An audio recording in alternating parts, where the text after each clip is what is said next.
ওইটা মনে আছে তো? চুরি করবো একজন, ফাঁসবো আরেকজন। সব মনে আছে, তুমি যা যা কইছো সব মনে আছে। তুমি যা চাইবা তাই হইব।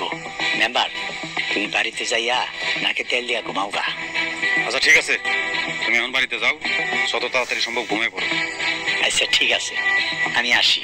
আসসালামু আলাইকুম। ওয়ালাইকুম আসসালাম।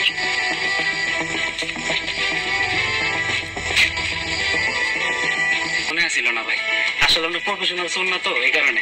চলেন চলেন। স্যার, আমার ছেলে চুরি করে নাই স্যার।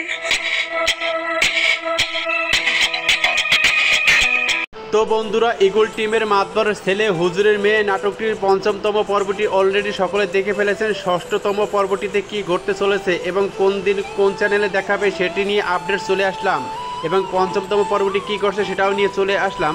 এদিকে ৫মতম পর্বে দেখা যায় মাতবরের ছেলে আব্বাসকে ফাঁসালো মেম্বার শিপন গরু চুরি করে তার চেলাপালা দিয়ে, এবং পরের দিন সকালে মাতবরের বাড়িতে চলে আসে পুলিশ গরু চুরির মামলায়, এবং মাতবরের স্ত্রী বলতে আছে না না স্যার, আমার ছেলে এ কাজ কখনই করতে পারে না, এবং মেম্বার শিপন উঠে বলে ও তো সিলমারা, ও তো বেঁচে দিছে গরু।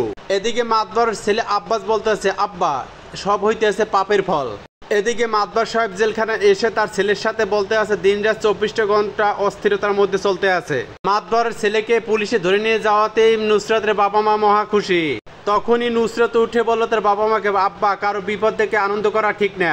এদিকে মেম্বার শিপন বলতে আছে আব্বাসের দুই বন্ধু, দুই সার্গিত হাতে নাতে ধরা পড়ছে এবং শিকার গেছে। ৬ষ্ঠতম পর্বটি ৫ই সেপ্টেম্বর বিকাল ৩টা ইগল টিমে দেখার জন্য অনুরোধ রইল।